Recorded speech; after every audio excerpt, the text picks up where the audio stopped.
Warcologist Romero Dan Schneider. Dan, you just used you use this word all the time, and it probably goes over some people's head. You said that people have a psychological compatibility with a demon, and then you said this means that they have a symbiotic relationship with each other. The word symbiotic relationship, it's a term that's derived from the word symbiosis, which refers to two people or two organisms that work together for mutual benefit and act as one in the process. So when a person enters into a symbiotic relationship with a demon and they're psychologically compatible, this is very dangerous.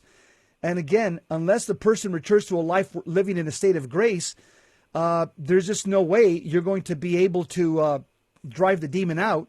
At best, all you're going to be able to do is give the person some type of emotional or consolation, but you're not going to be able to affect full liberation. Is that correct? Yeah, absolutely. So until that is cleaned up, you're vulnerable for again, recidivism. So why do some charismatic models work? Well, they work because of the power of the name of Jesus.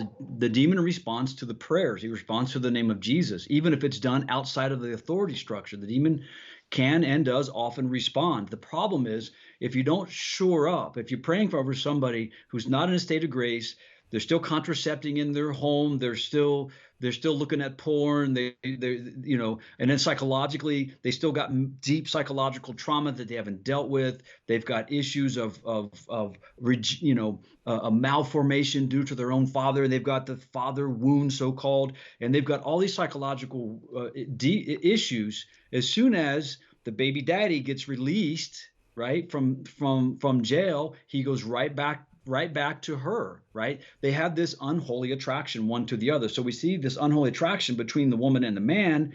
That same unholy attraction is taking place between the demon co-animating with the person. And now those two demons now work in an unholy solidarity with each other for the damnation of each of the souls that's under their particular watch, or that's been given some permission to be with them, to be present to them.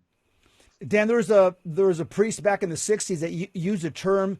It's not the same as, well, he didn't use the term psychological compatibility, but or symbiotic relationship, but he used a term called perfect possession. That was Father Malachi Martin, and he the way he described it, he said, perfect possession is when a human person aligns his will with a demon's will. That sounds to me kind of like psychological compatibility. Perfect possession, right. Aligning your will with a demon's will.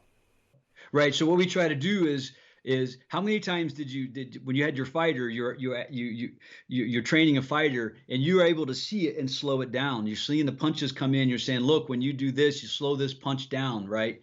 And so when you're fighting somebody else, how many times did you try to set him up? When you saw Tyson Fury knocked out that big uppercut, they said the uppercut hurt around the world last month. In the 5th round, he knocks him out, but he set this punch up in the first round. In the first round, he did just a little head bob, and I forget the fighter's name that he was fighting. The fighter would lower his chin and he would raise his elbows, exposing his button to Fury. Fury waited till the right moment. He set up the punch, he feigned, and he throws the uppercut, drops the guy. Okay, the demon's going to work the same way. The demon's going to try to set up patterns, and what do those patterns look like? They're psychological patterns. They're triggers, psychological triggers, usually that are defect driven by some defect. The same defect that attracts the abusive man to the woman who will allow the abuse. That same defect now creates this unholy bond, and that's what is causing the unholy attraction. So the demon will continue to push on the individual to surrender to the emotions and live largely an emotional existence, to continue to tell the story, to continue living in the woundedness of a psychological trauma. And as they do that, the demon little by little habituates the thinking and the volition and the cognition, the thinking and the willing. Okay. And so because the demon cannot have access to that unless the person surrenders it, either voluntarily or involuntarily, through habituation. So St. Thomas says that the demon will try to Thomas says that those faculties can be habituated. Virtue and vice are both repeated acts, right?